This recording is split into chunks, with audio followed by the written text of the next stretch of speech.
Do you know anyone struggling with depression? Is it your family member, a close friend, or someone you suspect? If so, if you're not sure how to confront them without making things worse, we made this video on things to avoid when talking to someone with depression. We hope you find it helpful. Sometimes a well-intended remark can be misconceived as something hurtful or ignorant, so it's very important that you know how to be careful with your words. Here are 5 things you should never say to someone who's depressed. 1. You're not trying hard enough. Now, some of you might feel that this one is pretty obvious, but a lot of people are actually guilty of saying this to someone with depression. Telling them things like, you need to work harder at getting better, or it's because you're not doing this or that enough, discourages them and makes them feel as if you don't understand how hard it actually is to be depressed. You may believe that happiness is a choice, but depression is definitely not.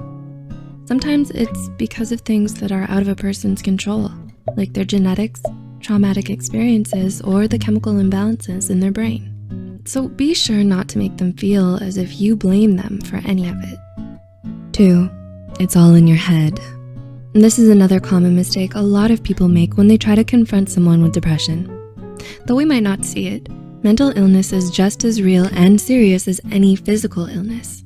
Sometimes even more so, because of all the stigma surrounding it.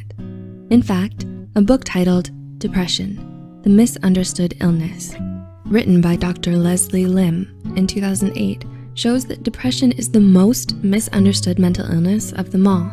Depression is different from the occasional bout of sadness you might feel during times of hardship.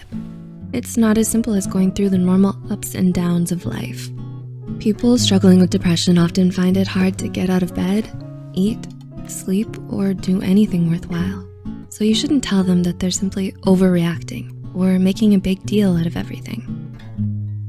3, you have nothing to be depressed about. Another common misconception most people have on depression is that there's a specific cause for it. In truth, according to a 1998 study by Ingram, Miranda, and Segal, anyone can have depression, no matter how popular, wealthy, or accomplished. When you tell someone with depression that they shouldn't be depressed because they have no reason to be, you may come off as insensitive and unsympathetic. Though your intentions might be to remind them of all the blessings that they have in life and all the reasons they have to be happy, this isn't a good way of going about it. Instead, you're making them feel like they're ungrateful. 4, you seem fine to me. You don't seem depressed to me, or you look okay to me, may sound like a compliment to you. But to someone who's depressed, it may seem as if you're invalidating their feelings and struggles. Saying this will make the person feel bad for confiding in you in the first place. It can erode their trust in you and make them more guarded instead of more open with you. And number 5, I know how you feel. When you say this, you're most likely trying to convey sympathy and understanding. However, to people who are depressed, it may feel disingenuous or offensive. Unless you've ever been diagnosed with clinical depression by a licensed professional, you don't actually know how the other person feels or what they're going through. Don't offer them advice that trivializes their struggles. Depression can't be cured with just a bit of exercise or sleep, a cup of chamomile tea, or some new friends and hobbies. It takes a lot of dedication, hard work, resilience, and inner strength. If you have someone in your life who's depressed and you want to be there for them, offer them a hug or a shoulder to cry on. Help them see that there is hope and that things can get better.